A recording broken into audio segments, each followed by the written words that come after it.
Welcome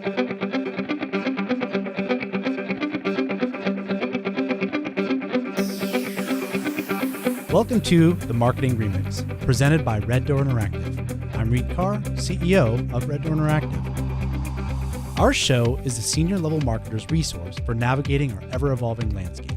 In each episode, in about 20 minutes, experts from different marketing disciplines representing different buyer touchpoints tackle one important marketing topic. Then, what do you need to know, and how does it affect the buyer? Welcome to this episode of Meet the Marketer from the Marketing Remix here at Red Door Interactive. Marketing is often confused with promotion, but really, it's about much more than that. Marketing is about knowing and understanding your customer as well, that your product or service fits them and ultimately sells itself. In short, marketing is about insight above all else. In the spirit of those insights, we present our Meet the Marketer series, where we discuss the careers and tactics of marketers behind industry-leading brands. In this episode, we sit down with Jeremy Stone, Director of Marketing at Titleist Vokey Wedges, a leader in the wedge category and one of 6 categories of clubs by the golf brand Titleist. With an undying passion for golf, Jeremy's connection to the sport dates back to early playing days and a college career that saw him captain the golf team at Carnegie Mellon University, while also earning bachelor and master's degrees in marketing and strategy along the way. Prior to joining Titleist in 2010, Jeremy spent 4 years at Apple, working at the intersection of product development, design, and marketing for their iWork suite, before ultimately landing in the golf industry. Since then, Jeremy has worked tirelessly to further establish Vokey's position as a frontrunner in the wedge category, while also continuing to differentiate their products through education, fitting, and performance leadership. Thanks for joining us, Jeremy. Thanks for having me. Great to be here. Absolutely. Well, I mean, it's such a fun brand and category and all that, but really want to kind of set the stage for our listeners here. You know, you played college golf, is what we just mentioned. You have a background in the sport, but you also had jobs outside of the golf industry prior to Titleist. So you talked about Apple. What advantages do you see of having a perspective from outside the sport or category? I mean, do you think it's critical to come to a brand with experience in or some connection to the category in which you're going to work? I wouldn't say it's necessary or critical. Certainly there are many folks who I respect immensely that have had incredible success working on brands or working in companies that they just, hadn't participated in prior to that role. But it helps me immensely. I think there's pros and cons, but I would say kind of twofold from my experience, which was I get to follow a passion in my career, which is incredible. I'm incredibly fortunate, but I value the experiences I've had outside of that business. I think I'm immensely better at my job within golf, chasing my passion, because I spent those 4 years at Apple, because I had the opportunity to see how an entirely different industry goes about its business, whether it's, the flow, the pace of business, the hiring practices, all the different methodologies that I learned at Apple, I'm able to kind of compare and contrast now in my current role, and that makes it interesting. Was that part of the plan? I mean, when you're in college, you're sitting there saying, I want to get into golf, or I want to get a particular experience in order to, was there a path you were planning ahead? That implies a plan. I'd love to say I had it that mapped out that early. I thought early on, there's a funny part in a golfer's life where you realize quickly you're not going to be playing on Sundays for real money on the PGA Tour, right? That happens to all of us. It happened to me very, very early, well before college. But I always had that idea that, boy, it would be fun to find my way into golf. And I explored a lot of those avenues. Like a lot of golfers, I worked at golf courses. I got to see, do I want to be a golf professional? Do I want to be on the other side of the business? Do I want to be on the sales side? And ultimately, none of those things really motivated me. So I was fortunate that through college and grad school, I learned that I wanted to be on the product side of things. I wanted to be a part of the strategy. I wanted to get to see things end to end. But I always had that hankering in the back of my mind, boy, it'd be fun to get into golf and do that and really combine these two things that I'm passionate about. So certainly didn't have the plan to end up, getting this great experience at Apple and then getting into golf. But I was very fortunate. It just worked out for me in that way. And I think all for the better. Yeah. So, when Apple comes calling, that was something you pursued. You're like, oh my gosh, that's amazing too. And it's so golf being a passion, Apple being what we all know it to be. And so it has helped inform that. No question. And again, I'm a big proponent that it's okay to admit sometimes you're fortunate and you're lucky in your life. Right. And I certainly have been on a few occasions, one of them being one of my grad school professors saying to me, "Hey, Jeremy, I have this 6-month project opportunity with Apple. I know you're probably looking for full-time employment and I can't guarantee you anything, but this one's going to be a lot of fun." And he had been a mentor of mine through most of my graduate study, certainly my second year of MBA. And the opportunity for me was, okay, Apple's a no-brainer, but also to spend more time with Professor Boatwright. And he was just so wonderful to me and so generous with his time. So the opportunity to do a project with him outside of school on a more professional level was equally as enticing as obviously Apple being incredibly enticing. And that just one thing led to another. Yeah. So that's being open to these opportunities while they are imperfect in the sense it wasn't a full-time thing, but all these other dimensions led to something that was going to be appealing, but probably most importantly, it sounds like fun in the spirit of fun in a job, fun in a role.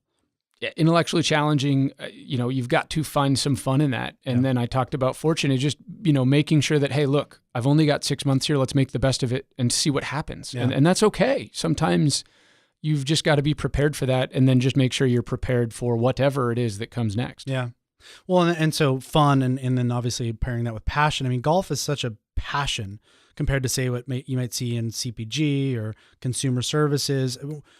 I think people think about it as like, oh my gosh, that sounds awesome. But I mean, there are cons to that too. What are the pros and cons of working in a category where the consumer or even the people working within the brand, as we talked about here, have such passion for the category? Definitely pros and cons. I'm biased. I think there are more pros. I love as there should be. Right? Yeah, exactly. I love what I get to do. I'm living what I was doing anyway, right? So when I was at Apple, I was reading about golf and watching golf on the weekends. Now, I professionally benefit from those hobbies and those passion pursuits. Yep. I also happen to be around a network of people that are my target audience, and that's immensely valuable. The ability to sit around with some friends from the golf team and just talk to them about some things. And I'm doing market research and they don't know I'm doing market research. But that's also a con, right? I think challenging sometimes is getting away from my job. And golf has always been an escape for me. And so I have to consciously decide sometimes, you know what, I'm going to go play golf and I'm not going to do anything related to work. This is just going to be me. I'm going to get away and I'm going to do all the things that made golf a passion of mine from the beginning. And so I would say a big con is making sure I find the ability to get away from something that is and can be all-consuming. Yeah. Well, and I think as we all go through our career and our trajectory, I think we learn that too as it relates to, as we grow our families and things like that too, is how you make sure you carve out dedicated present time in any aspect of our life, with our family, with kids, with spouses, with the job too, because you need to be immersed in it when we're focused as well. So I think it's probably a muscle we all fine tune over the years. No question. Yeah. So, going to now on the, also another aspect of the personal aspect here, which is, you primarily manage a brand with a namesake, which is also a fairly unique thing. And not everyone has the opportunity to do. I mean, marketers will often try to humanize a brand for sure. But in this case, you actually have a person attached to this, Bob Vokey Wedges. He's iconic as a brand and as a person. So is there something different about managing a brand with a person's name, a real live human, compared to an entity that, on a technical level is 4 walls and a door? Yeah. Yes. I certainly haven't had the same ownership of previous brands that I do with Vokey, but there's no question getting to work with peers who are in a different, even within our own walls, right? The folks that manage the metals and irons business don't have a persona to it. And so there's an authenticity that comes from the Titleist brand, but is not personified. And so again, pros and cons. I'm very fortunate. Bob is unbelievable in terms of his desires and what he loves to pursue, and that's making wedges. And really, it goes one layer deeper, which is just he wants to help folks hit better wedge shots. Yep. And the humility that comes with that, the humbleness that comes with this guy who will sit there, and I always joke, boy, it'd be fun to put a GoPro on the golfer, not Bob, to watch the golfer, but the golfer, because I think you could put that GoPro on Jordan Spieth or me or you or anyone in between all of us, and Bob would be the same guy. Yeah. And so that's a level that we get to all observe, and it sets the bar for our team. And so we're very fortunate that the guy who personifies our brand sets an amazing tone, and yet at the same time stays out of our way. He doesn't want to get involved in the marketing. He likes to be aware of how his name is being used, but he really doesn't have an interest in hanging out in the marketing kitchen. Right. But, there's a pressure to that, right? It's not just a brand. If I make a mistake in how we position the brand, it's not just wedges. It's a guy whose name is on it. And so it adds to the pressure. I'm very fortunate that Bob himself eases that burden on me. And so, again, I'm very fortunate. Yeah.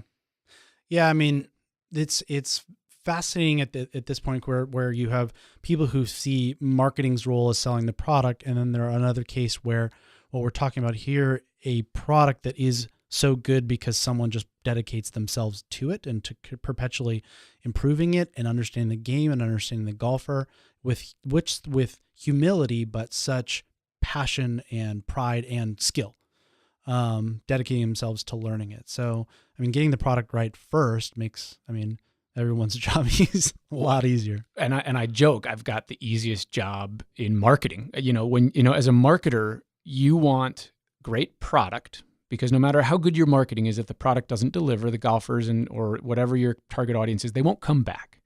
And so I feel like I've got the best product on earth related to the fact that it's made by this guy, and I've got now the best story. So as a marketer, you've got product and a story. What more could you ask for? Yeah. It makes my job very easy. Yeah. I mean, that's the aim of anybody, right? I mean, how often we get asked, like, we need to create the story and a story that breaks through. We're just illuminating a story. The story is already there. And so getting the product right also, there has to do with then the product consumer market fit. And I think obviously the Vokey wedges fit in a spot, as do many other products do or do in their respective categories. So, any category has its stratification from economy up to luxury or entry to pro performance. I mean, how do you think of Titleist, and how does that affect how you message and market compared to what maybe you see your competitors do? That's an interesting one, because Titleist itself, even within our four walls, has some stratification. And I benefited starting my career with the majority of our golf ball division. And we have a golf ball product that spans what you just described. We've got the high-performing tour player ball that is the most expensive on the market, but we also have more of an entry-level price point golf ball. So we touch a broader swath of golfers. And I think I have the benefit of seeing us, grapple with that internally. But that's what our competitors look at as well, which is kind of a broader swath. Whereas on the club side of our business, along with Vokey wedges, we benefit from a level of discipline with who we're trying to speak to. And that's a group of golfers who aspire to be better. And that aspiration, I think, defines what we try to do. It's folks not necessarily based on a skill level. We don't define it on what's your handicap, for example. Right. But it's about what your mindset is. Am I here to just go out and have fun, or am I here because I want to be better? And better is part of the fun. That pursuit is part of the fun. And that's our person. That's our golfer. Yeah. And so we benefit from that discipline. And what that lends itself to is we tend to be the top of the market. We tend to be that aspirational brand, whether it's price point, premium, or however else you frame it. That's one of the things I've enjoyed about the shift from more of, a multi-brand role or a multi-product role at Titleist to a deep dive into the Vokey wedge brand, is that discipline of focus. Yeah. I mean, understanding then that you're sitting in a particular spot within a category, but now then the category itself has its ebbs and flows. It has challenges like any other category, including economic cycles and trends. And I mean, is there anything that stands out then categorically, that unique attributes of golf that creates extraordinary challenges from a business and marketing standpoint? Golf is interesting. And one of the primary benefits is you know exactly who you're trying to speak to. And for a lot of the media decisions we have to make, for example, it's a little bit self-determined. There's a golf channel on TV. Oh, well, that's easy. I should probably have some presence there, right? It's an entire channel dedicated to the sport. The only people tuning in are my audience. So that's great. But then there's obviously the more nuanced ways to reach out. And I think when we try to live in a world that is certainly getting to be more targeted, more personal, I think that's where some of the challenges come in, because not a lot of media companies sit around saying, boy, let's build the golf demographic. Yeah. So you're not walking in the way you would to perhaps some other larger brands or larger market opportunities where a media company kind of has a pre-built idea for you that you're just nipping around the edges. We're inventing a lot of this stuff. We're reimagining targeting, and it's a small base, right? So if less than 10% of the US population plays golf, we're already starting from a small base. And then when you're price point premium and you're looking at the discipline target that we look at, it's even smaller. There's a ton of tools out there that help us do this, but a lot of it is make it up as we go. And so I think golf has some challenges inherently built in, albeit we've got some easy buttons as well. Yeah. So do you feel as a leader that Titleist is, do you feel a responsibility to the category to grow the space, grow golf? That's one that we get a lot of questions about. As a brand and as a leader, I think there's a responsibility, and we try to keep it to the golfer. Yep. Growing the game itself, there's a number of entities that we think are far better positioned to do that. The PGA of America, the USGA, the R&A. There's a whole host of groups that are far better positioned and certainly don't have some of the baggage perhaps that a brand could bring to the table to grow the game. We, I think, have an obligation as a leader to support a lot of these organizations and participate with them and try not to swim upstream. And we do all of that. When there are rules and regulations made by the governing bodies, which are these organizations, we abide by them, we support them, we fully embrace them. And I think that's an element that we have a responsibility as a leader to stand up for and support the organizations that are better positioned to do some of these more macro grow the game type initiatives. Yeah. And that's one of the things that a lot of marketers don't have to deal with that. I mean, you got food, there's FDA or, in other FCC and media, things like that. But you guys have a governing body that dictates what you can and can't do with your product that is different than most categories. So that's one of the many unique aspects of it all. Absolutely. And in the spirit of fairness and all of that, where you're trying to be competitive in a case where to create some advantage for a player where there is trying to create some level of fairness. So a unique challenge, to say the least. But I know that there's so many marketers who sit there and think, they've got a passion for golf. They're sitting in that chair. They're listening to this and they're, die to sit in your spot and work on a brand like Vokey, go to the Masters, to hobnob with the pros. I mean, what's ultimately, what's the real deal on this? What's the inside scoop on it? What's it really like? Oh, it's great. This is why I got into this. Let's not pull any punches. I love what I do. And there's certainly these inherent perks that are a blast. I get to very often, it's that inside the ropes experience at an event. The most recent one that I was at Riviera up in LA in February. And to be that up close with the most talented people on the planet at anything is fascinating. And watching how they go about their business, watching how they go about their work, but then also to get to see the humanity of it and to get to see them react to either your product or, in my case, you mentioned earlier, we've got Bob Vokey. So to see the player interaction and the reverence that the most talented guys in the world have for this guy, Voke, who I work with regularly, that's immensely fun to see. I think my favorite parts are that, which is, that humanity behind this uber talent. And then for me, getting to spend time with a guy like Bob Vokey, who has his following, who has his level of, at least within the golf community, this rock star status, and then sitting in an airport lounge somewhere on our way back from some trip we were on, and he just breaks out the good stories. That's when the fun ones come out.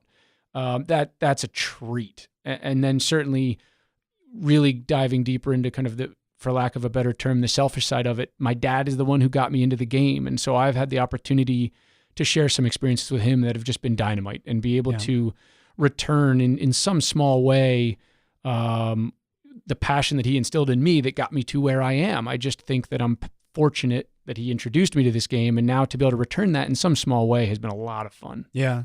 It's interesting you bring that up. I think with sport, there's always the thing that people liken sport to business because it has so many principles there.